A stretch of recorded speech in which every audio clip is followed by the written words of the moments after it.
Hola amigos de Hidden Track, ¿cómo están? Este es un episodio especial de Hidden Track Podcast dedicado totalmente a los Libertines. Pues ya nos reunimos la mayoría otra vez. Aquí estamos. ¿Cómo estás, Alberto? Ya después de un ratito que no estabas por acá. Bien, muy bien, muchas gracias. Un gusto volver a platicar con ustedes, con todos y pues verlos de nuevo también, aunque sea por acá, por Zoom. Así Me da es. mucho gusto.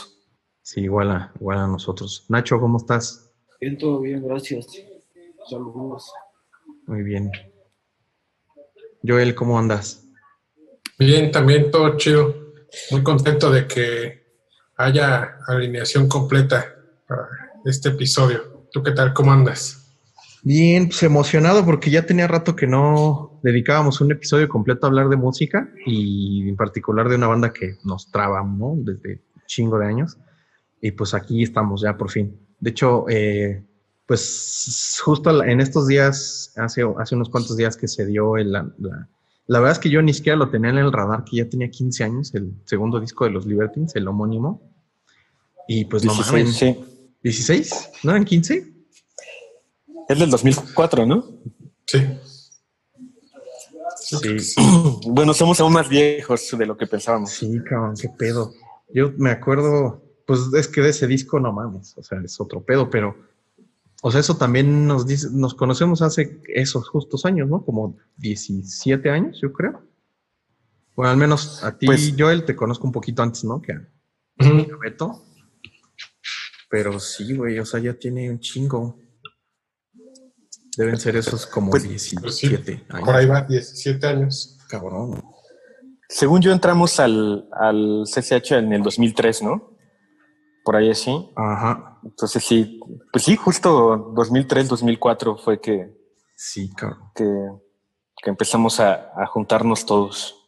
Sí, o sea, digo, para empezar un poquito a estructurar el programa, creo que de lo primero que me acuerdo es en ese contexto en el que nos tocó ese lanzamiento del segundo disco de los Libertines, que de hecho, digo, yo así los conocí, no sé ustedes, pero ese fue el primer disco con que yo le entré, ¿no? Ya después me fui por el primero y luego los sencillos que salieron como, no como en discos, sino tal cual en singles.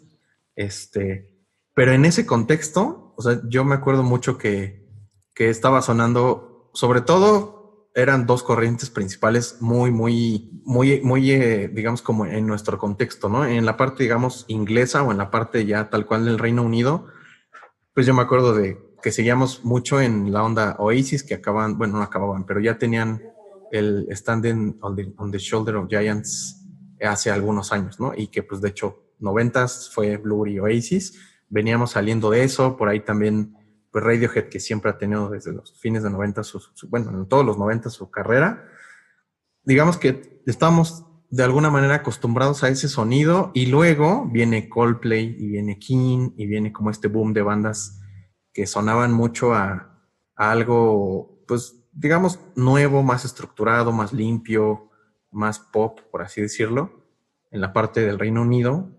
Y luego yo también me acuerdo mucho que obviamente creo que el gran estandarte de la generación, los Strokes, y los White Stripes, ¿no? Ya con la genialidad que estaba mostrando Jack White desde hace varios años también con White Stripes. Yo me acuerdo mucho, digamos, como que en ese espectro eran como estas dos grandes corrientes cuando surge este segundo disco de los Libertines y cuando los conocemos, ¿no? Que viene como este boom ya mediático, y de críticas, todas como positivas, ¿no? Hacia ese disco. ¿O cómo los agarró ustedes? Digo, al menos yo ese es el recuerdo que tengo. Sí, es o sea, sí, yo sí recuerdo que fue un disco que estaba sonando en todas partes, o sea, pero literal en todas partes, no solo en radio, incluso hasta comerciales. O sea, llegó a sonar, me acuerdo, Don't Be Shy, por ahí sonaba en un comercial de Axe. Ajá. O sea, como que no solo se metió en el mainstream, que, o sea, tenía la calidad para hacerlo, sino que logró tal vez alcanzar a un público que era, o sea, a lo mejor estaba en otros nichos, ¿no? Del pop. Entonces, Sí, sí me acuerdo muy bien del impacto que tuvo y de lo que disfruta, lo que estábamos oyendo en ese entonces. Como dices, acaba de salir, creo que el Hail to the Thieves también en ese entonces, ¿no? Si no mal Sí. recuerdo. La Rush of Blood. O sea, hay muchos buenos recuerdos en ese sentido. ¿Ustedes cómo los agarró? Yo por influencia de juntarme con ustedes dos, lo recuerdo bien. Justo era la canción que mencionas del comercial de Axe, ¿no? Que la traía como muy, muy pegada y de repente, pues con la influencia yo me juntaba mucho con ustedes. Ustedes siempre estaban como más a la vanguardia, ¿no? De lo que iba saliendo y todo esto. Recuerdo sí que era como que estaba más en esa onda de mucha música pop y de repente escuchar un disco con tanta energía para todo lo que escuchaba yo en ese momento, sí fue así de... Al principio, de ser sincero, no me atrapó así de puta, pero sí sonó totalmente diferente a lo que yo había escuchado, ¿no? Me tardé un poco en, no en que me enganchara, pero sí como en hacerme fan y escuchar el disco anterior y todo esto. Ese es el recuerdo que yo tengo. Más por el anuncio y a partir de ahí como buscar de dónde venía, ¿no? Tú, Pues Nacho, digo, mi siendo hermano es el más más joven joven. de este cuarteto. Pues yo le entré tarde, sí los ubicaba porque mi hermano recuerdo que los tenía en su viejo iPod y estaba por ahí en la lista de iTunes. Y también recuerdo ver las portadas de La Mosca o de R&R. No sé, o sea, sonaban, no, más bien, lucían, desalineados incluso para el rock de esa época, ¿no? Estábamos acostumbrados a ver a bandas como Coldplay, como Travis, como, no sé, que eran un tanto como fresas, un tanto, relativamente no tan mal vestidas, y después, cuando fue el boom de los Strokes, que salieron, se puso de moda todos esos Converse rotos y las chaquetas de cuero cortas, los pantalones rotos. Creo que fue como la primera impresión que yo tuve, ¿no? De ver un grupo que no encajaba como en el estandarte de las bandas de aquel entonces, pero como tal yo le entré un par de años después, ya cuando tenía, no sé, yo creo que por ahí del 2007, 2008, que ya me empezó a gustar más, y son como de esas bandas que te arrepientes de no haber escuchado bien en ese momento, ¿no? Como por ejemplo, no sé, algunas otras como los Arctic Monkeys o Kings of Leon o bandas indies de mediados de los, como los Hypes que sí le entré, y no sé por qué, no recuerdo por qué con los Libertines tardé un poco y al final terminó siendo de las bandas que más me gustaron porque sentía que eran como auténticas, ¿no? O sea, tenían ese como underground más, no sé, o sea, iban más allá incluso que el propio Oasis, ¿no? Que por ahí se me queda grabado una frase en un documental que salía por ahí en el 11 que se llamaba Las 7 eras del rock. Recuerdo que entrevistaban a Noel Gallagher y decía que Oasis hablaba de cigarrillos y alcoholismo y no sé, la clase trabajadora, ¿no? Pero que los Libertines ya hablaban de droga, de callejones, oscuros. Entonces, como que fue una de las razones por las que dije, voy a intentar darles una revisada, y a partir de ahí ya se volvió una de mis bandas favoritas. Que es la banda, creo, con la que cierra ese documental, si no mal recuerdo, ¿no? Es como con la que cierran como este ciclo de toda esta ola británica si no mal recuerdo, son ellos o los Arctic Monkeys. No, creo que son ellos, ¿no? Sí, son ellos, según yo también recuerdo que ¿Sí? es el último capítulo.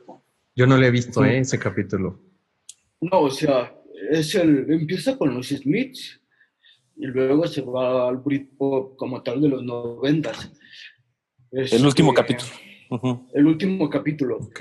Uh-huh. Y entonces habla de que a partir de esas bandas surge esa corriente nueva que es los Libertines y The Strokes, y que a partir de ahí fueron como una influencia para nuevas bandas, y ya cierran con esas Arctic Monkeys, Franz Ferdinand, etc.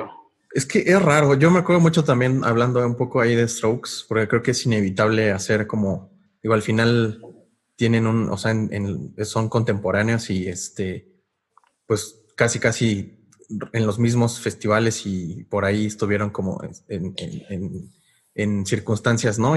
Similares. Algo raro, y ahorita que decía Nacho que retomaba el tema de la vestimenta y todo, justo creo que también tanto Strokes como The Libertines tienen hasta sus orígenes, más o menos en el punk y en el post-punk, como bandas muy similares, ¿no? Como The Stooges o como ¿cómo se llaman?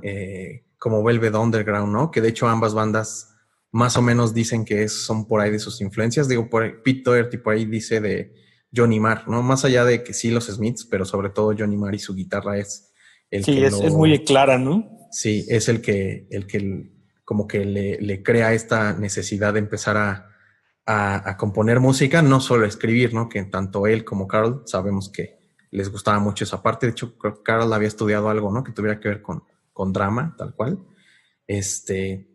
Y pues como dicen, o sea, las letras creo que son también icónicas, porque creo que ahí sí suenan tan auténticas y aterrizadas, y creo que algo que me pegó mucho en ese momento en la adolescencia es que justo ellos, no es que fueran adolescentes, eran un poco más grandes, pero también pues, eran veintitantos años que tenían ellos, y al final hablaban de la peda, ¿no? O sea, de la peda, de las peleas, de los amigos, de la nostalgia, y eso creo que, pues de alguna manera también lo viven de manera distinta, ¿no? Y creo que eso es algo que hay que rescatar mucho en las letras, que si bien son la música, y creo que sí, en parte las letras son a veces muy, como tristes o como, pues sí, melancólicas o hasta deprimentes, pues la música es totalmente una cuestión pues, violenta, ¿no? Por así decirlo, es muy sucia, muy rápida, muy hacia el punk, muy hacia los sonidos garage, pero que se notan auténticos, no como después nos dimos cuenta pues que los Strokes eran más capas y capas de sonido para hacerlo sucio, ¿no? Que en realidad no era que sonaran así, sino más bien aquí era al revés. Aquí sonaban a eso, o sea, sonaban a un bar, o sea, sonaban a una banda de bar, de pop y de chelas, y yo creo que eso es algo que a mí me atrapó un chingo de los Libertines, y creo que también pues pensando en eso, sí es igual. En un tweet ahí les comentaba que era, creo que un sonido que yo tengo muy marcado, sobre todo en esa etapa de mi vida, ¿no? Que sí fueron una parte importante en cuestión pues de la música que yo consumía, ¿no? Y la verdad es que fue muy triste, porque yo me acuerdo también que justo por ahí de los 2000, que se vino un boom a partir de esos años aquí en México, de haber tantos conciertos, ¿no? Y tantas bandas, ¿no? Y a veces creíamos que bandas que veíamos lejanísimas, incluso por ahí Muse también, que era parte de ese sonido nuevo de Inglaterra y así, era así como de, ay, güey, o sea, los primeros 2, 3 discos que eran poca madre, y y decíamos que, o sea, está cabrón que lleguen a venir alguna vez, ¿no? Y al final, pues, cada vez más todos estaban viniendo. Y justo 2004 me parece que es la gran primer pausa de los Libertines, ¿no? Que se separan tal cual, o sea, ya sin ni siquiera darnos chance de imaginar cómo sería verlos, al menos en esos momentos, ¿no? En esos años donde sí pudimos ver a otras bandas. Que, pues mira, yo analizándolo, o sea, tal vez no fue tan sorpresivo. O sea, yo creo que, o sea, estaba pensando que no sé si incluso el homónimo, el de Libertines, podría entrar como en esta tradición de discos de breakup, de ruptura amorosa, bromance. Bueno, al final es un disco que habla de cómo ellos, o sea, las canciones pareciera que están escritas o después de una ruptura o ya sabiendo que su ruptura era inminente. O sea, prácticamente, o sea, yo creo que es el tema central del disco. O sea, y podría uno incluso, o sea, si no sabe que la ruptura fue después, podría uno pensar que habían tenido una ruptura antes muy reciente o sea, era muy claro que se venía a venir. O sea, yo creo que sí podría entrar en esa tradición. No sé si se podría considerar un disco de rupturas, no sé, al grado del Tirsin o de la Moonshaped Pool o del de Bon Iver, ¿cómo se llama? O sea, como en esta tradición de discos de ruptura, pero pues básicamente habla de eso, ¿no? O sea, todas las canciones son como de esta nostalgia que pues sabemos que somos amigos y nos amamos, pero que pues las drogas y que la hemos cagado y que al final esto ya valió madre. O sea, como que es una atmósfera y algo que líricamente, o sea, impregna todo el disco y curiosamente lo hace grande. O sea, yo creo que al final, pues digo, es una cosa muy triste todo lo que ellos han vivido y que pues incluso hasta ahorita, ¿no? Que sigue repercutiendo en su salud y en su forma en la que viven, pero pues al final eso implicó en que hicieran un disco de esa calidad y o sea, de así tan de las entrañas, ¿no? Tan significativo desde el punto de vista emocional, ¿no? Sabiendo que por lo que estaban pasando en ese momento. Sí, creo que en general siempre se notó y yo me acuerdo también esos momentos que nos prestaron el disco y vimos ese DVD ahí en mi casa contigo, güey, que incluso yo veía a la banda, o sea, a pesar de que estaban en vivo tocando, de alguna manera se sentían frágiles. O sea, de alguna manera yo hasta estaba pensando a ver a qué hora se iba alguien, güey. O sea, así como en su momento le pasó a los Gallagher, ¿no? Que no sabías en qué show se iban a emputar y se iba a ir Liam o Noel y no iban a querer seguir tocando. Yo veía esa parte más o menos así. Justo también como a grandes personajes de la música les ha pasado como a Johnny Cash, ¿no? También que no sabías si iba a tocar en la siguiente porque ya su grado de alcoholismo y drogadicción era tal pues que no sabías si se iba a presentar o no. Creo que fueron todos esos primeros años, esos primeros 2 discos de los Libertines fueron así, ¿no? O sea, fueron como no saber si la gira iba a continuar, no saber si mañana iban a tocar o no, o si, no sé, esa sensación me dio desde la primera vez que los vi y que obviamente pues no teníamos el acceso a tanta información como ahora, ¿no? O sea, ahorita ya sabemos toda su historia, pero en ese momento, en nuestro contexto, todavía era un poquito más complicado conocer su historia o conocer más presentaciones que las que te pudiera vender Mix Up o así, ¿no? Está cabrón, ¿no? Sí, es difícil ver la decadencia de una banda que nació decadente, ¿no? Y que justo es lo que la hizo tan especial, la que le dio ese sonido tan crudo, como lo mencionabas, e incluso hasta la personalidad, ¿no? De Carl y de Pete, el aspecto desaliñado, como mencionaba Nacho. Entonces fue una banda que nació decadente y los hizo grandes, y justo es una de las cosas que a mí me gustan, ¿no? Cuando los hemos llegado a ver a tocar en vivo, que se siguen viendo como cuando tenían 20 y tantos, ¿no? Siguen tomando en el escenario. Digo, no al grado de caerse como en los DVDs, pero no pierden esa esencia. Incluso la historia de la portada de ese disco, ¿no? De ese segundo disco, de que se habían ido, o sea, que les tomaron la foto en un bar que el Pete Doherty acababa de salir de la cárcel porque se había metido al departamento del Carl y le había robado no sé qué tanta mamada y, o sea, la espontaneidad. O sea, qué más espontáneo y qué más crudo que eso, ¿no? O sea, que la portada sea el festejo después de que el cabrón salió de la cárcel por sus desmadres. Y sí, o sea, y al grado y siguen así, al grado de que, pues, este güey se sigue metiendo en broncas hasta hoy en día, ¿no? Entonces, la verdad es que o sea, es algo agridulce porque, pues, o sea, como les decía, al final es su estética y es algo que, como tú dices, los hizo grandes, pero pues se están destruyendo, ¿no? Y son de estas como bandas fugaces que pues no pueden tener una historia tan larga porque están condenadas a destruirse, a morir jóvenes y dejar un cuerpo tal vez no tan hermoso, pero sí morir así en chinga, ¿no? Sí, que de hecho ya después justo por algo le llamaron Anthems for Doom Youth al tercer disco, ¿no? Y como dices también, Beto, pues al final ese tercer disco vuelve a hablar de ellos, ¿no? Vuelve a hablar de ellos mismos y de lo que pasaron en esos 12 años de que desaparecieron de los escenarios. Digo, al final cada quien tuvo su proyecto ahí, pues más exitoso por cuestiones de constancia, creo, pues la banda de Carl Barat y de Gary Powell, ¿no? O sea, al final creo que en cuestión de talento, pues los dos tienen ahí lo suyo, cada uno es muy diferente, pero al final el gran pedo de Pete Doherty siempre ha sido ese, que pues el desmadre y las drogas y todo nunca lo ha dejado ser constante con ninguno de sus proyectos, ¿no? Ni de solista, ni con bandas, ni con los Libertines. Y al final esa historia de la foto pues pasa, e incluso también lo veo como una de estas cosas que le gusta mucho a la prensa, ¿no? Todavía, a la prensa inglesa que siempre ha vivido mucho de los semanarios, ¿no? Como la Enemy.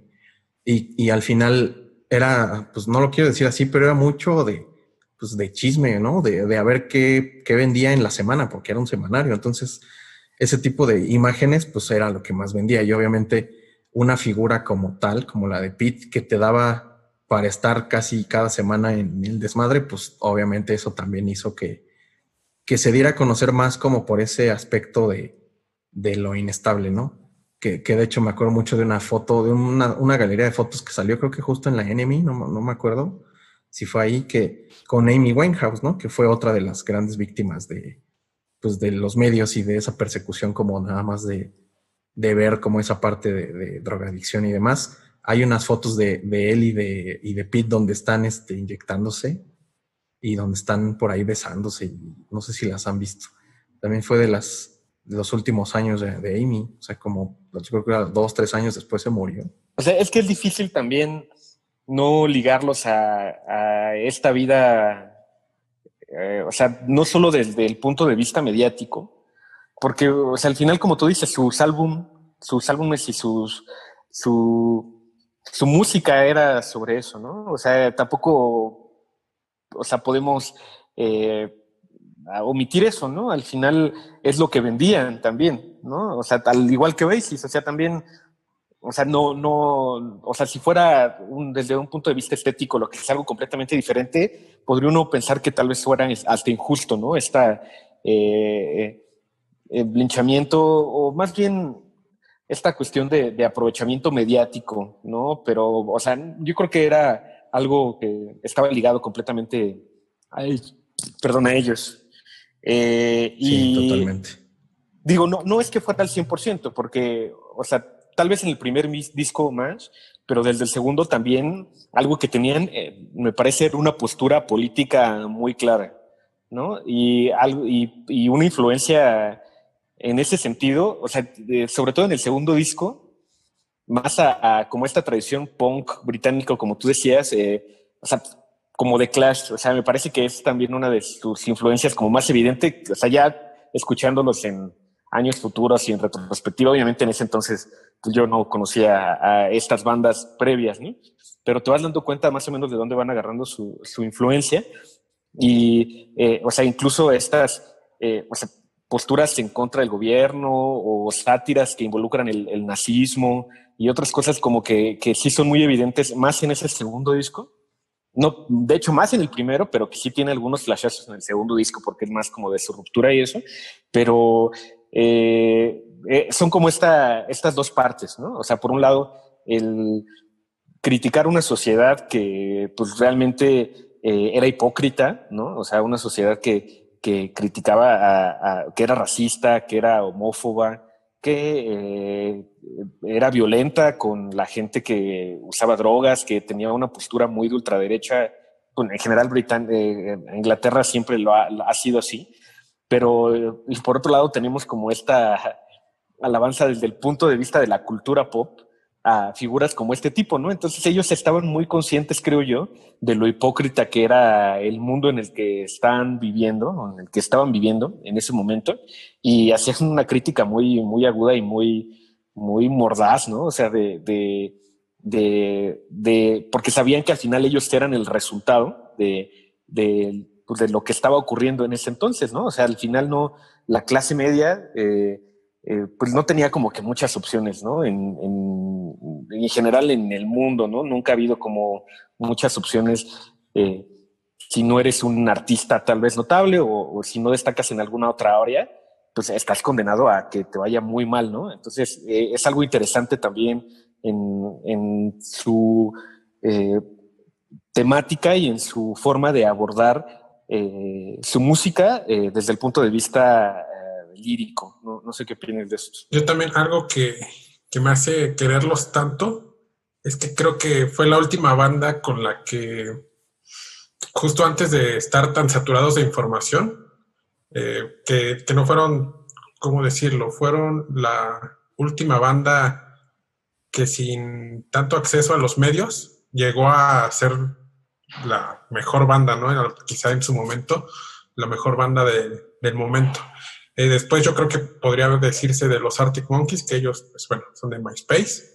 Entonces yo creo que uno de las cosas que a mí me hace quererlos tanto y con tanta nostalgia cuando los escucho es justo eso, ¿no? Que quizá fue como el fin de una época y a partir de ellos fue algo totalmente nuevo que se iba a venir. Sí, creo que cambió mucho los hábitos de consumo de la música, ¿no? Cambiaron totalmente. Uh-huh.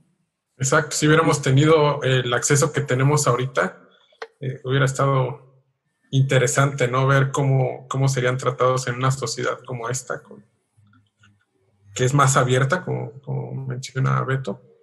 Sería interesante. Entre comillas, pero sí, estoy de acuerdo.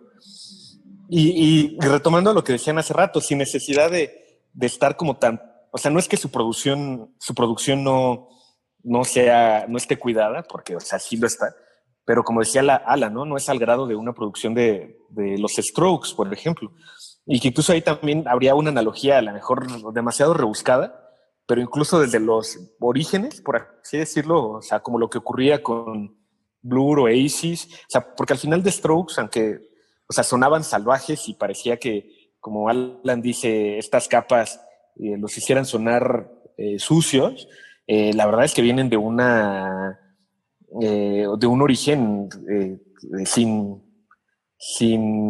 o sea, no decadente, ¿no? O sea, sin acceso o sea, que no tuvieran acceso a recursos o alguna cuestión así. O sea, es también algo muy claro desde el punto de vista estético, ¿no? Y no que por eso no fueran auténticos o que no tuvieran un discurso que no fuera coherente con su música, pero también eso se me hace algo importante a destacar de los Libertines, ¿no? Que tampoco les importaba ser pretenciosos, ¿no? Incluso en sus videos, en sus presentaciones en vivo, era como una estética enfocada a, como decía Joel hace rato, a los pubs y a un ambiente mucho más cercano a la gente, tal vez. O sea, esa impresión me daba también en ese momento. Pero bueno, creo que aún lo conservan y que por eso los hace tal vez más cercanos a influencias como del punk setentero, que tal vez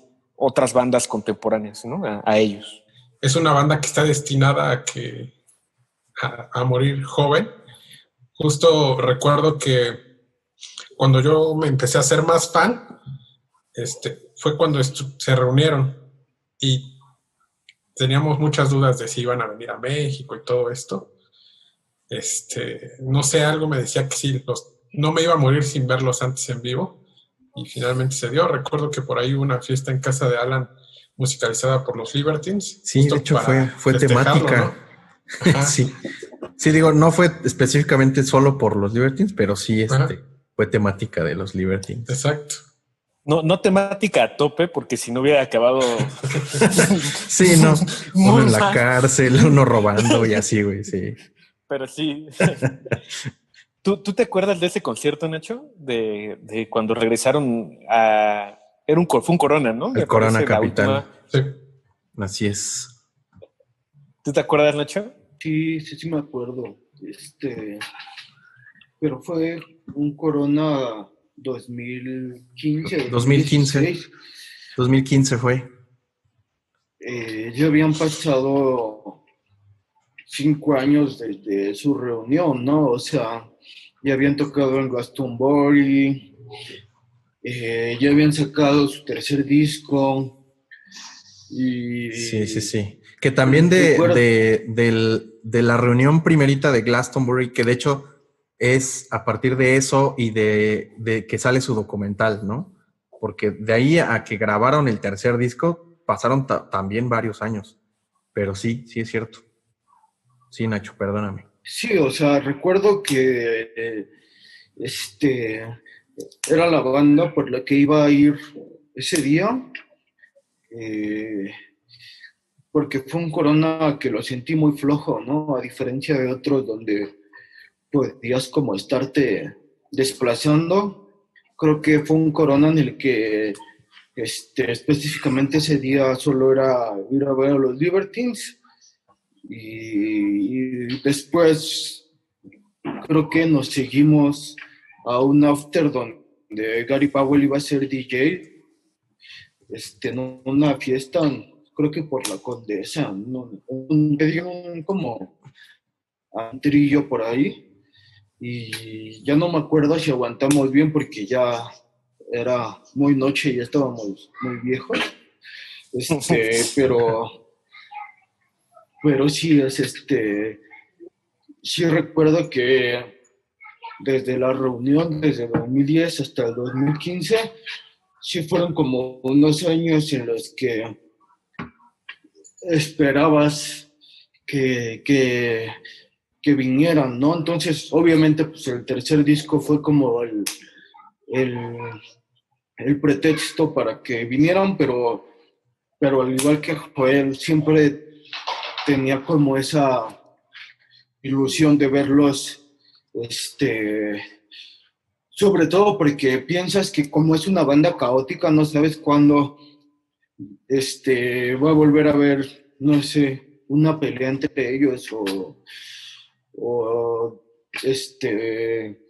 Pete Doherty se nos vaya o algo así, ¿no? Entonces suena como algo egoísta, pero pues dices, ojalá vengan antes de que algo malo pase, y pues tuvimos la fortuna de verlos y, y me pasó,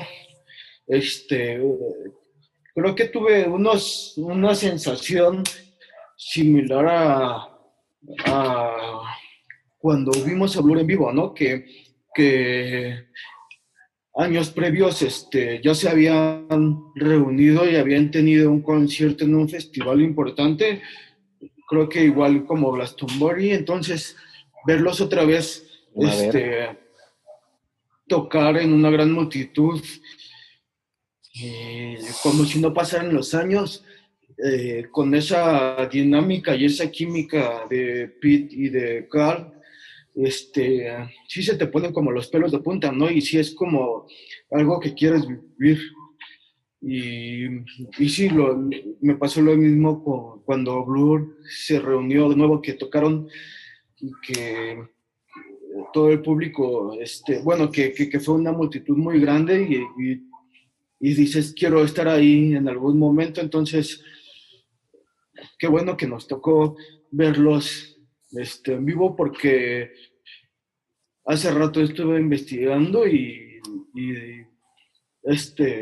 por lo que veo, Pete ha estado teniendo problemas de drogas y de alcoholismos y de arrestos, entonces, quién sabe si vaya a dar para otro disco, porque por lo que sé, Carl dice que están en la grabación del cuarto disco, pero pues no sé si vaya a dar con lo caótica que es esa banda. Sí, la verdad es que quién sabe. Yo creo que no imagino a los Libertines teniendo, más bien no teniendo esa dinámica, ¿no? O sea, creo que incluso sería raro que fueran constantes. Creo que la magia también es esa, ¿no? De que, pues la neta es que no sabes si van a tener nuevo disco, si van a tener un nuevo sencillo, si uno se va a morir. O sea, en realidad es que está cabrón. O sea, ese nivel de, pues de incertidumbre que tenemos de saber qué va a pasar con esa banda, ¿no? Independientemente de eso, yo sí creo que es pues ese es el sello, ¿no? Así como, no sé, o sea, por ejemplo, a Travis sabemos pues que esos discos están bonitos, ¿no? O sea, van a ser bonitos y van a salir cada 3 años, cada 4 y hasta ahí, ¿no? Porque sabes y esperas eso de esa banda, ¿no? Que también es como una banda que sabes, o sea, cuando vas a verlos o cuando lanza nuevo disco, sabes a qué van a sonar o sabes, pues como que los tienes ahí, digo, no es que los tengas ya por hecho siempre, pero sí, pues sabes la constancia y sabes que son como muy responsables y muy así. En el caso de los Libertines es totalmente lo contrario, ¿no? Su sello es más bien ese, ¿no? Saber qué va a pasar con ellos si en un disco, digo, si un disco va a salir en 3 años o en 15 o nunca. O sea, eso creo que está bastante padre y creo que es parte de la magia, ¿no? Así como ha habido otras bandas como Joy Division que también con 2 discos ya la armaron para siempre. Pues aquí igual, creo que esa es parte de la propia historia y del sello que ha tenido, que tiene los Libertines en general, como desde su historia y desde su formación, ¿no? Ahorita me acordaba mucho, antes del Corona Capital del 2015, donde la primera vez que los vimos, yo me acuerdo que Carl Barat en esos años, o sea, entre el 2004 al 2015 que se reunieron, bueno, que hicieron la gira, el disco y todo, la verdad es que Carl Barat tuvo una especie de romance también con la Ciudad de México, ¿no? Vino varias veces. Vino a radio a dar entrevistas, vino a dar DJ sets en varios años, o sea, en 2000, creo que 10, 2000, creo que en el 2006 o 7, no estoy seguro. Yo me acuerdo haber visto fotos igual de gente que se lo topó y todo. Y hace poco, ¿no? También que vino otra vez a dar unos DJ sets a algún lugar, no me acuerdo dónde, que también pues es rara esa relación. Y yo me acuerdo mucho en una entrevista, la verdad es que no me acuerdo en qué medio fue, pero en esa entrevista, y lo volvió a decir en el documental que tienen. ¿Cómo se llama el documental? Ya no me acuerdo. Ahorita lo checamos. Bueno, en la entrevista que le hicieron, no recuerdo si fue tal vez en Reactor, donde él le preguntaba, ¿no? Pues, qué onda con los Libertines o con la carrera, de qué iba a pasar. Y decía, Carl Barat que no se imaginaba pues a los Libertines sin Pete, ¿no? Que al final él es como el genio creativo detrás de los Libertines y que más bien él es los Libertines, ¿no? Él es como la parte totalmente violenta y totalmente como disruptiva, ¿no? Que es la esencia de los Libertines y que en general él, digo, Carl, aunque sabemos que también ha tenido sus temas de drogas y de alcohol, pues nunca a este grado, ¿no? De Pete, que ya es un nivel muy cabrón. Y sí, totalmente. Y me hace mucho también pensar en otras bandas que nos gustan un chingo como Blue Rata que decía Nacho, ¿no? De esa relación como de que de repente es tan chingona que en algún punto se rompe y pasan muchos años para que se restablezca, ¿no? Como pasó con Graham y con Damon. Sí, y la relación incluso va más allá, ¿no? O sea, lo que le decía hace rato de los discos de ruptura, ¿no? Ellos tienen el 13, ¿no? Y sabemos que incluso también ellos han tenido, bueno, Damon, sobre todo, problemas graves con drogas, ¿no? O sea, incluso tiene canciones dedicadas o sea, tiene su Beatle Bomb dedicada a la heroína. Al final, al igual que los Libertines que tienen White Kitty Kids, que también es así, evidentemente dedicada a la heroína. O sea, hay como mucha esta tradición de la música popular británica, tal vez no solo británica, pero como de plasmar estas penurias, esta lucha que ellos están llevando y al final sí sacan una parte estética muy interesante, ¿no? O sea, no sé qué tan correcto sea esta como cuestión digo, es una tontería, ¿no? Desde el punto de vista moral eso, pues al final puede y acabar siendo una pendejada, ¿no? Pero pues sí, es una cosa muy atractiva que que puedan plasmar esta lucha constante que tienen con ellos mismos y con su enfermedad y con sus peleas y todo, y expresarlo de una forma tan increíble y que llegue a tantas personas. Y sí, y de lo que decías es de There are no innocent bystanders, ¿no? Claro, sí, es cierto. There are no innocent bystanders. Ese pues sí. también es un documento audiovisual muy cabrón. Creo que, digo, hay ya muchísimos documentales de bandas o de artistas. Yo creo que de mis favoritos puede ser ese. El otro creo que es uno de LCD Sound System, que también es una joya, güey. O sea, neta es como, o sea, si te gusta y puedes ver esos documentales es otro pedo porque te da una perspectiva totalmente distinta, ¿no? En este caso, el documental de los Libertines, creo que, digo, aparte, lo malo es que es muy difícil de conseguir, ¿no? Ese es el tema, porque, o sea, aparte también es un documental pues, independiente, pero hay un material bien chingón, ¿no? Incluso hay un material donde se reúnen en un bar justo para platicar de la reunión y en una de esas hasta yo me acuerdo que hace un chiste por ahí, creo que, no me acuerdo si es Gary Powell o quién, pero en una de esas dicen como que a ver si llega Pete, o sea, como haciendo referencia de que pues, siempre es así ese güey, ¿no?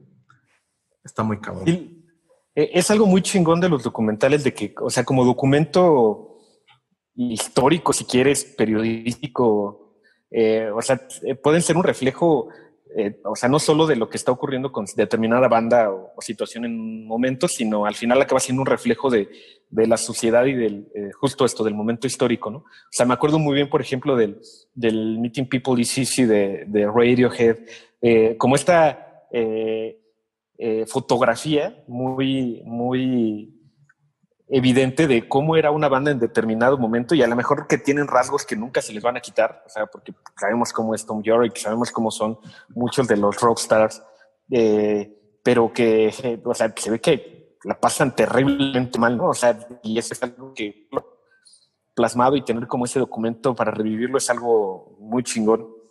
Y, o sea, y en el caso de los Libertines también es justo esta cuestión del humor, ¿no? O sea, por ejemplo, esto que sacaron apenas de las marionetas, donde se burlan de ellos mismos y donde hacen como su show, donde hacen como una parodia de todo por lo que han estado pasando en estos años y o sea, no les da miedo expresar que los pedos que han tenido y el cómo los han tratado de sobrellevar. Y esto, pues yo estoy seguro de que si Pete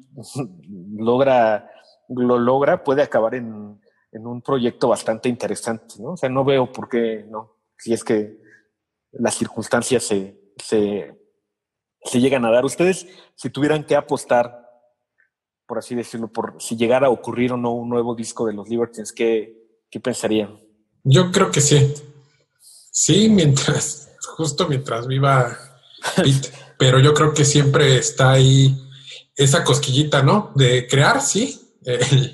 Y incluso creo que a pesar de que sigue con problemas de drogas y todo esto, yo creo que sí nos va a durar, no va a ser un hombre viejo, seguramente, pero sí nos va a durar un poco. Yo creo que sí va a haber un nuevo disco. No sé en cuánto tiempo, pero sí habrá. Yo creo que sí, pero creo que no va a tener críticas positivas. Porque muchas veces estamos acostumbrados a que un grupo mantenga como que siempre un mismo estilo de composición, de letras, de estudio, y yo creo que quizá haya un nuevo disco donde experimenten como nuevos estilos, en nuevas letras, y a lo mejor para algunas personas no va a ser bien recibido, ¿no? Pero yo creo que sí. Yo creo que tal vez en el siguiente año, porque según lo que dice Carl, están trabajando en ello, entonces es cosa de que en el ritmo que ellos tienen, ¿no? En ese ritmo caótico de se desaparece uno, se desaparece otro, Yo sí lo veo probable. Ok, pues yo la verdad creo que depende de muchas cosas. Yo creo que, o sea, digamos, por material, no. O sea, a huevo que hay material hecho ya, que hay maquetas, que hay demos y todo eso. Pero de ahí a que salga un disco, yo diría sí, pero también no sé, como que no me aventaría a decir que pronto. Y creo que depende mucho, sobre todo, así como son ellos de auténticos, o sea, al final, si alguno de ellos, o sea, ya sea Pete, o sea, hasta Gary Powell o el bajista del que nadie se acuerda de su nombre, Siempre está este, estoico ahí tocando y ni se mueve ni nada, sí, pero no es hace una verga nada. también. Sí.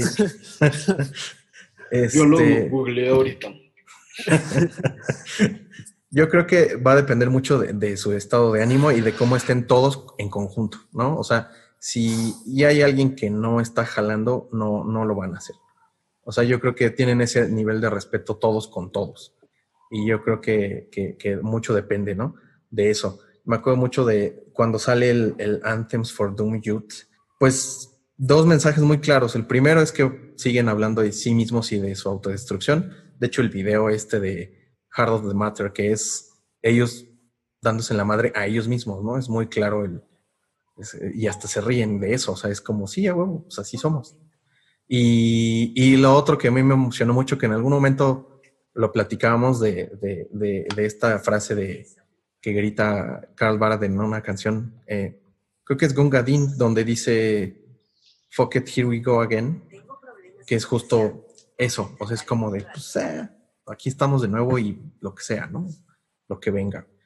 Yo creo que tienen que estar mucho en esa actitud de querer hacer las cosas, de incluso querer salir de gira, ya sean chiquitas, grandes, o como se vaya moldeando se vaya moldeando el mundo en los siguientes años, porque también esta incertidumbre que tenemos de que no hay mucha opción ahorita de entretenimiento y menos de conciertos, pues sí, va a depender de eso, pero yo diría que sí. Y yo también creo que independientemente de que haya disco nuevo o no, si nos toca quedarnos con estos 3 discos nada más, la verdad es que pues tampoco tengo pedos. O sea, es una gran historia, o sea, de 17 años de amistad o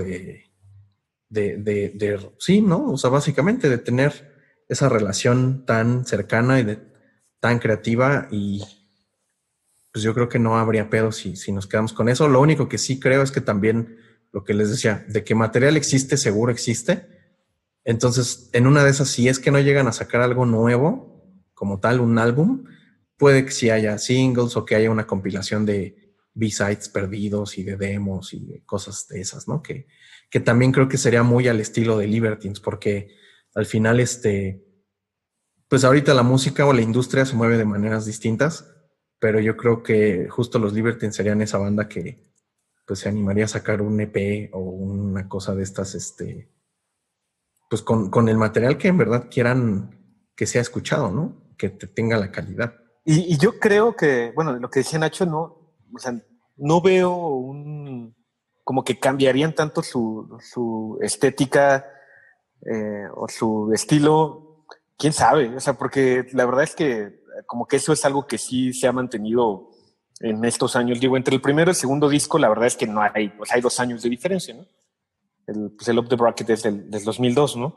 Pero, o sea, como que sí se sigue notando este salvajismo y este interés por no sonar algo que a lo mejor ellos considerarían pretencioso, ¿no? O a lo mejor el involucrar producción o atmósferas, sonidos, instrumentos, ambientación, a lo que no están acostumbrados. Entonces, yo pienso que si hacen algo, puede ser, digo, yo tal vez apostaría que no, pero si lo hacen, yo creo que seguiría como en esta misma línea, esto es muy claro, o sea, de autodescripción, de autorreferencia, de su bromance, todo lo que ellos tienen. Y pues estoy seguro de que nos gustaría, o sea, no sé, a ver, habrá que esperar, ojalá que sí, ¿no? Y también estoy de acuerdo, si es que no llega a ocurrir, pues digo, habrá sido, como dices, ¿no? Una historia muy, muy bonita y digo, muy triste también, pero que pues al final nos marcó, ¿no? Así como toda la música con la que crecimos, pues es algo que forma nuestra personalidad, nuestro carácter, y pues con lo que siempre vamos a estar agradecidos, ¿no? Por que nos hayan regalado estos discos. Sí, la neta. Y ahorita lo que decíamos ahorita de la recepción del tercer disco, la verdad es que fue muy tibia, ¿no? O sea, yo me acuerdo que el boom del segundo disco y este último, la verdad es que también creo que justo lo que ahorita decía pues de la industria que es distinta ya ahora, pues creo que también ha hecho que justo o sea, los Libertines se vuelvan una banda pues más, ¿cómo decirlo? Pues como de nicho, ¿no? O sea, que en realidad no es que le guste a la masa, sino solo le gusta como a una parte muy específica, como a pocas personas pueden o se sienten identificados o en su momento fueron súper fans de la banda, ¿no? Y ahorita este tercer disco como que no pareció tan relevante para la industria, pero ahora que lo pienso también, ni siquiera es que ya no sé siquiera si existan discos relevantes ahora, porque ahora es más como todo más medido, más como producto de mercadotecnia que otra cosa, ¿no? Yo lo siento, sí, y no sé si es porque estoy hablando desde mi punto de vista ya de viejito, pero sí creo que, pues justo ahora, el pop o el reggaetón, que es el que domina el mundo básicamente ahora, pues justo tienen una fórmula, tienen ya, pues maneras hasta, o sea, de saber qué le va a gustar a la gente, como consumir música como producto, no como una parte o una expresión artística, cosa que creo que antes era más fácil que se diera, ¿no? Sí, yo creo que en parte son las dos, ¿no? Porque creo que sí es una banda de nicho. La última vez que estuvieron aquí en la Arena Ciudad de México, me acuerdo que estaba vacío toda la parte de arriba. Incluso abajo también una sección estaba bastante vacía, digo, para la banda que uno, o a lo mejor es que uno está cegado por la idolatría que les tenemos, uno esperaría ver un lleno, ¿no? Y recuerdo que sí había muchas partes vacías. Y bueno, por otra parte, pues sí, definitivamente la industria cambió. Eso es clarísimo, ¿no? Y que ellos no van a ir con estas tendencias que están marcando, ¿no? Eso es algo que yo creo que es muy rescatable en ellos, que yo también creo que no van a cambiar eh, su sonido y justo esa personalidad, ¿no? De ir como un poco en contra del sistema y de todas las bandas, ¿no? Lo que decían ahorita, ¿no? Las bandas que sonaban en Inglaterra en ese momento eran muy pop y no creo que en este momento ellos con esta edad cambien y vayan con todo el mainstream. Sí, Quién no. sabe, igual y se pone a reggaetonear el Pete Doherty así en una de esas, ¿no? En el nuevo disco. Recuerdo sí, que le decían Carlito, ¿no? Ahora que vino Carlito Barat. Carlito Barat. Y lo que dices, fíjate, es muy interesante esto de, o sea, bandas. Yo creo que sí estamos también algo cegados y sesgados, o sea, sobre bandas que tal vez sí han sido influyentes y que eso no queda duda de que han sido influyentes en incluso la música popular, pero que tal vez en cuanto a números y eso, pues eso es algo que llega a pasar y pues que no se puede evitar. O sea, yo no estuve, pero yo recuerdo que leí y creo que Alan pues, me contó también que cuando vinieron los White Stripes, que estuvieron en el Palacio de los Deportes, o sea, y vinieron justo en el momento en el que yo creo que llegaron a ser tal vez más relevantes, ¿no? O sea, en su historia, la verdad es que no. Venían o sea, con el Elephant, ¿no? con No, el no es Elephant, cierto. Venían con el donde que viene sigue, Blue ¿no? Orchid, ¿cómo se llama ese disco? Get Behind Me Satan. Get Behind Me Satan. Sí, sí, sí. O sea, recuerdo que me contaste que estaba súper vacío, ¿no? O sea, que solo se abrió la pista y que había muy poca gente. Entonces, o sea, como que no pareciera algo que hace sentido, ¿no? Pero al final, muchas veces no coincide esta importancia desde el punto de vista histórico y de relevancia y de influencia, a lo mejor con lo que ocurren en los números en este momento. O sea, si nosotros nos fijáramos exclusivamente qué es lo que importa hoy, por ejemplo, que son los views de YouTube o las reproducciones en Spotify y eso, pues este tipo de bandas de nicho pues están muy lejanas de lo que actualmente está produciendo dinero, ¿no? Eso sí es muy claro, pero yo creo que este nicho acaba siendo suficiente para que esta música no se extinga y yo espero y tengo la esperanza de que este tipo de o sea, de que el Britpop o el pop o lo que conocemos como alternativo, no sé qué, digo, ya ahorita también hablar de géneros a lo mejor suena hasta absurdo, ¿no? Pero pues yo espero que siga existiendo de algún otro modo, ¿no? Aunque sea en nuestros corazones, tal vez.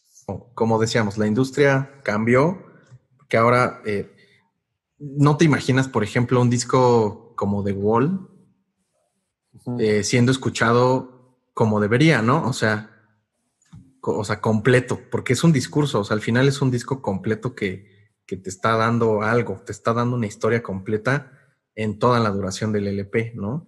En el caso de los discos de los Libertines, si bien no tienen como ese discurso, porque no son para nada, ni pretenden ser como una ópera rock o como un álbum de discurso, pues al final, cuando empezamos a consumir la música desde iTunes, ahora Spotify y todas estas otras plataformas, pues también como que incluso hasta nosotros tenemos sesgado eso como de a consumir lo que el algoritmo te dice que te gusta, ¿no?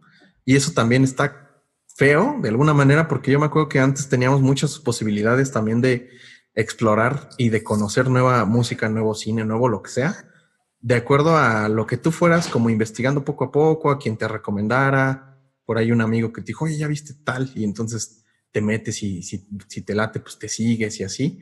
Ahora creo que cada vez es más complicado, ¿no? O sea, eso es como el cuestión de cómo se consume la música.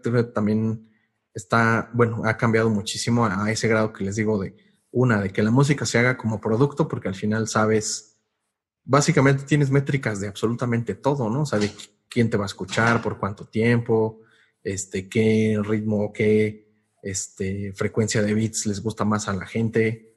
O sea, como que hasta todo eso como es algo como que ya digamos, tiene la industria muy medido, y eso creo que también, de alguna manera, pensando en a lo mejor generaciones nuevas que puedan llegar a ese tipo de música, creo que va a ser un poquito más complicado. O sea, ahorita por lo que decías de que el nicho al final sigue siendo suficiente para este tipo de expresiones artísticas, pero no estoy seguro si en un futuro cercano o mediano siga siendo así de importante. O sea, si en algún punto se llegue a perder eso, así como se ha perdido el cine porque no se ha podido restaurar o porque nadie le prestó la atención para restaurar películas de los 20, ¿no? O de estas que no tenían audio, o de las primeras a color que de hecho se pudrieron y entonces se perdieron muchas. No sé, ¿cómo ven esa parte ya tal cual, hablando ya de ese legado que pudiera dejar los Libertines en siguientes generaciones para tomarlos como un referente, así como ellos tuvieron a Velvet Underground, tuvieron a los Smiths, a Johnny Marr, a los Stooges? ¿Cómo ven eso? Yo lo veo, o sea, yo creo que todavía hay algo de esperanza. O sea, por ejemplo, cuando escucho a los Idols, o cuando escucho a Black Midi, o cuando escucho a como estas bandas que están como recuperando, tratando de mantener viva esta influencia grunchesca, post-ponqueta, ponqueta propiamente. O sea, cuando los escucho a ellos digo, bueno, todavía puede haber esperanza. Pero yo creo también que a lo mejor esta cuestión estética que decías de el pensar un álbum en su totalidad y el contar historias, y eso tal vez está yendo hacia otros lados, como el hip hop, por ejemplo. O sea, yo creo que actualmente en el hip hop hay cuestiones incluso hasta experimentales y de narrativa propiamente, o sea, muy, muy, muy grandes, ¿no? O sea, por ejemplo, Kendrick Lamar, o sea, yo creo que también habría que ver estas otras alternativas que, digo, obviamente a nosotros nos cuesta más trabajo, pero pues al final pareciera que es como el nuevo punk, ¿no? O como esta nueva música que sí, bien, sí es masiva, o sea, no es reggaetón, no es, pero sí está, incluso dentro del reggaetón yo creo que también lo hay, o sea, sí debe de haber también un discurso y pues también habría que estar abiertos a eso un poquito, ¿no? ¿Tú qué opinas? ¿Qué opinan ustedes, muchachos? Sí, yo creo que ese tipo de expresiones van a estar y no están ligadas necesariamente a un movimiento musical en específico, ¿no? En cuanto a los Libertines, creo que su legado ahí va a estar. Digo, si por ejemplo se muere alguno de ellos, la leyenda va a ser mucho más grande y se hubieran sido recordados tal cual como eso, ¿no? Como en su caso le pasó justo a Amy Winehouse.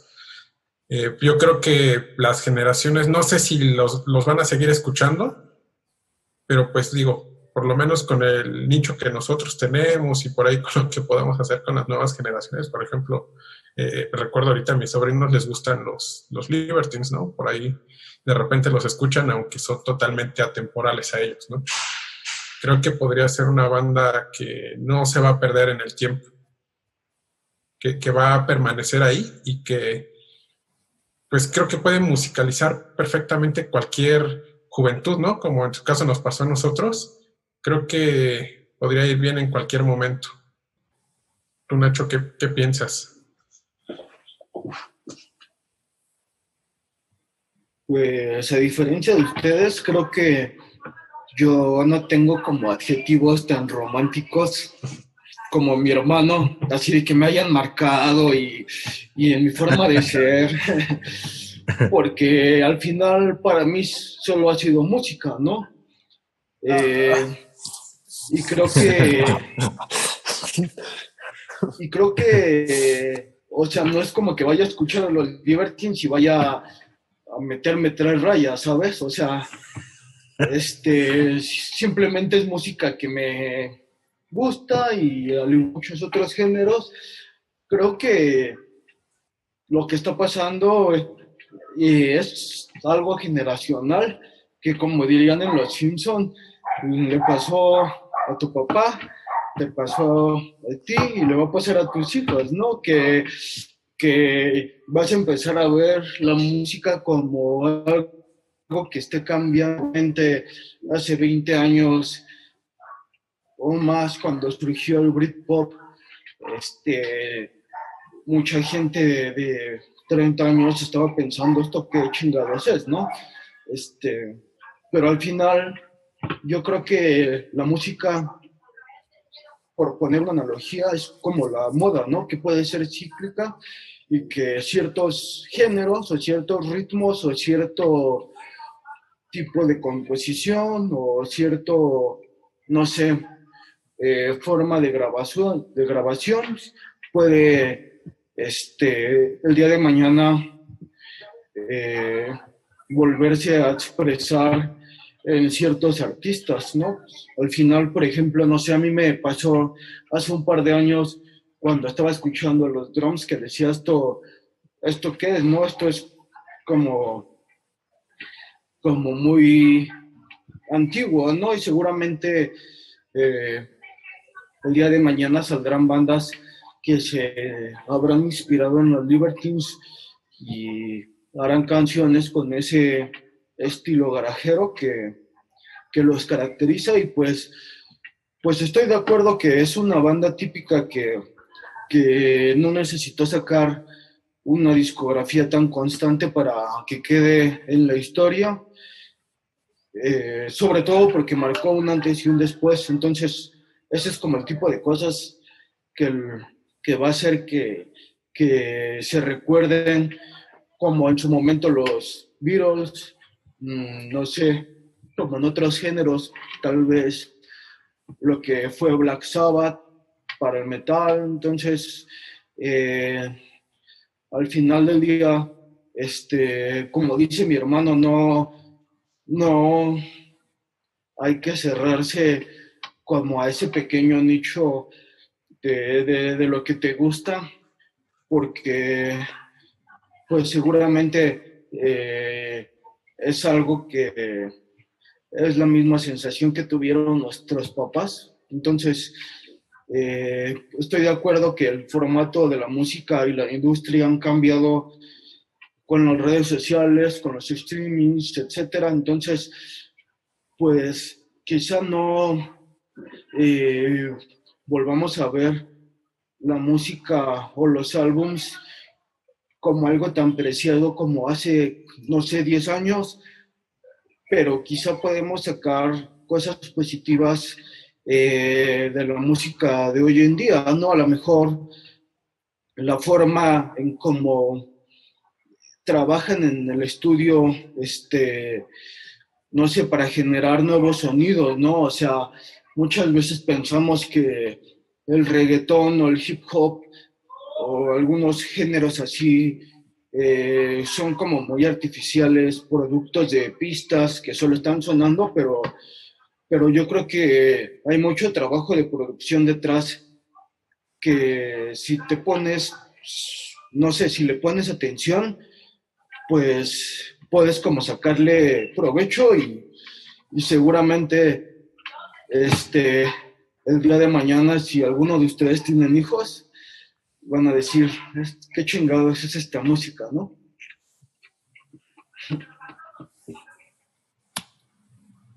Muy bien, Nacho. Sabias palabras de Nacho. El más sensato, ¿no? Sí. De los cuatro. Sí. Visionario. Muy bien. Así es. Muy bien, amigos. Pues algo que quieran agregar a este episodio especial. Pues que ojalá y podamos rockear forever. Forever. Sí, güey. Qué pedo. Sí, justo ahorita que mencionaba la moda, Nacho, de los Converse, de las chamarras, todo esto. Y ahora veo el closet lleno de camisitas para ir a la oficina. Sí, es justo como esa escena de Homero, ¿no? Sí. Sí, la neta. Y de zapatos incomodísimos, güey, también para ir a la oficina, güey. Sí, exacto. Así es. Pues tenía que pasar en algún momento. Sí, cada vez es más frecuente, ¿no? Que ves que algún cumpleaños y dices, no mames. Sí, pues ya, o sea, de tantos. Justo hoy que veíamos, me llegó el correo del disco relanzamiento de los 25 años de Morning Glory de Oasis. No mames, ya. O sea, qué pedo, güey. Ya. Está cabrón. Pues habrá que hablar de eso, ¿no, muchachos? Próximamente. Sí, ya, próximamente. Pues igual está padre que el canal ahorita va teniendo sus temáticas, ¿no? Ahí está el Combo Cuates que no sé si tú viste, Beto, pero justo ese también es responde para hablar de lo que se nos hinche la gana, güey, de directores de sagas, de películas, de series, de lo que se nos antoje más a fondo. Y creo que pues está padre como abordar de a poquito y cada canal, cada programa donde debe estar en el canal, ¿no? Creo que tenemos mucho que decir de eso, sobre todo hablando de esto de la nostalgia y sobre todo ahorita ya de la suma de la perspectiva de Nacho desde joven y sabio. Joven sabio, así es. Así es. Listo. Pues muchas gracias, amigos, por platicar un rato de los Libertines. Sé que a mí ya hasta me dieron ganas de abrir una chela y escuchar los discos. Entonces yo creo que eso voy a hacer ahorita, que es todavía temprano más o menos. Y ya Súper temprano, güey. Sí, ahorita antes de que me dé sueño, dice. Sí, güey. Pues muchas gracias a todos por haber escuchado o visto este episodio. Nos vemos en los siguientes días. Las redes sociales de Hidden Track están así como @HiddenTrackMX en Twitter, Instagram y Facebook. Y a mí me encuentran como MG Revolver en Twitter y en Instagram. Pues muchísimas gracias. Estamos en contacto. Gracias, amigos. Y pues nada, ahí a escuchar Libertines.